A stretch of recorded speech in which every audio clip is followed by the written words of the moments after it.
Hi hello ನಮಸ್ಕಾರ. ನಿಮಗೆಲ್ಲರಿಗೂ ಸ್ವಾಗತ ಆಶಾ ಅಡುಗೆ ಮನೆಗೆ.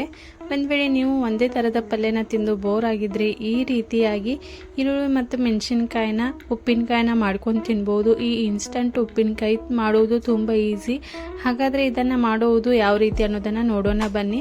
ಇದನ್ನು ಮಾಡಲಿಕ್ಕೆ ನಾನು ಎಲ್ಲಕ್ಕಿಂತ ಮುಂಚೆ 2 ಈರುಳ್ಳಿನ ತೆಗೆದುಕೊಂಡಿದ್ದೇನೆ. ಈ ರೀತಿಯಾಗಿ ಕಟ್ ಮಾಡಿ ಈ ಸೆಂಟರ್ ಪಾರ್ಟ್ನ ನಾವು ಕಟ್ ಮಾಡಿ ತೆಗಿಬೇಕಾಗುತ್ತೆ. ಈ ರೀತಿಯಾಗಿ ಕಟ್ ಮಾಡಿ ತೆಗೆದ ನಂತರ ನೋಡಿ ಇದನ್ನು ಉದ್ದಕ್ಕೆ ಸಣ್ಣ ಸ್ಲೈಸ್ಗಳಲ್ಲಿ ನಾವು ಕಟ್ ಮಾಡ್ಕೋಬೇಕಾಗುತ್ತೆ. ಇದೇ ರೀತಿ ನಾನು 2 ಈರುಳ್ಳಿಗಳನ್ನು ಕಟ್ ಮಾಡ್ಕೋತಾ ಇದ್ದೇನೆ. ಇದನ್ನು 1 ರಿಂದ 2 ದಿವಸ ಮಾತ್ರ ತಿನ್ಬೋದು.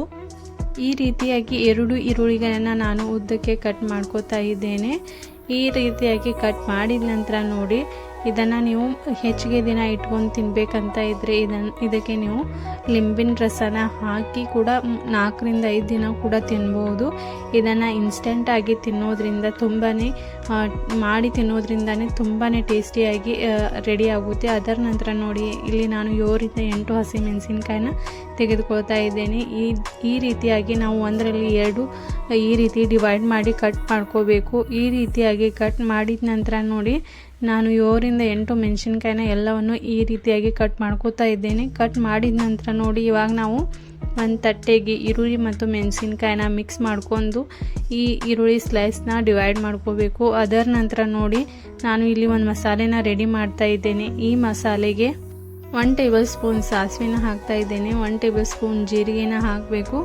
1.5 ಟೇಬಲ್ ಸ್ಪೂನ್ ನಾನು ಕೊತ್ತಂಬರಿ ಬೀಜನ ಹಾಕ್ತಾ ಇದ್ದೇನೆ. 1/2 ಟೇಬಲ್ ಸ್ಪೂನ್ ನಾನು ಮೆಂತ್ಯ ಬೀಜನ ಹಾಕ್ತಾ ಇದ್ದೇನೆ. ಎಲ್ಲವನ್ನು ಹಾಕಿ ನಾವು ಮಸಾಲೆನ ಚೆನ್ನಾಗಿ ಬಿಸಿ ಮಾಡ್ಕೋಬೇಕು. ಚೆನ್ನಾಗಿ ಮಸಾಲೆ ಬಿಸಿ ಆದ ನಂತರ ನೋಡಿ ಈ ರೀತಿಯಾಗಿ ಸ್ವಲ್ಪ ಸ್ಮೆಲ್ ಬರಲಿಕ್ಕೆ ಸ್ಟಾರ್ಟ್ ಆಗುತ್ತೆ. ಆವಾಗ ನಾವು ಗ್ಯಾಸ್ನ ಆಫ್ ಮಾಡಿ ಈ ಮಸಾಲೆನ ಸ್ವಲ್ಪ ತಣ್ಣಗಾಗಲಿಕ್ಕೆ ಬಿಡಬೇಕಾಗುತ್ತೆ. ಈ ಮಸಾಲೆ ಸ್ವಲ್ಪ ತಣ್ಣಗಾದ ನಂತರ ನಾವು ಇದನ್ನು ಮಿಕ್ಸಿ ಜಾರಿಗೆ ಹಾಕಿ ಇದನ್ನು ಸಣ್ಣಗೆ ಪುಡಿನ ಮಾಡ್ಕೋಬೇಕು. ಈ ರೀತಿಯಾಗಿ ಪೌಡರ್ ರೀತಿಯಾಗಿ ರೆಡಿ ಮಾಡ್ಕೊಂಡ ನಂತರ ನೋಡಿ ಈರುಳ್ಳಿ ಮತ್ತು ನಾವು ಮೆಣಸಿನ್ಕಾಯಿ ಹಾಕಿಟ್ಟಿರುವಂಥ ತಟ್ಟೆಗೆ ಈ ಮಸಾಲೆನ ನಾವು ಹಾಕಬೇಕಾಗುತ್ತೆ. ಅದರ ನಂತರ ಇನ್ನೂ ಕೆಲವು ಮಸಾಲೆಗಳನ್ನು ಇದಕ್ಕೆ ಹಾಕೋಣ. 1/2 ಟೇಬಲ್ ಸ್ಪೂನ್ ಆಗುವಷ್ಟು ಉಪ್ಪು, 1 ಟೇಬಲ್ ಸ್ಪೂನ್ ಆಗುವಷ್ಟು ನಾನು ಇಲ್ಲಿ ಕೆಂಪು ಖಾರದ ಪುಡಿನ ಹಾಕ್ತಾ ಇದ್ದೇನೆ. ಸ್ವಲ್ಪ ಅರಿಶಿನ ಕೂಡ ಹಾಕಿ ಇದಕ್ಕೆ ಒಗ್ಗರಣೆಗೆ ನೋಡಿ ಒಂದು ಬಾಣಲೆಗೆ ನಾನು 2 ಟೇಬಲ್ ಸ್ಪೂನ್ ಆಗುವಷ್ಟು ಆಯಿಲ್ನ ಬಿಸಿ ಮಾಡ್ತಾ ಇದ್ದೇನೆ.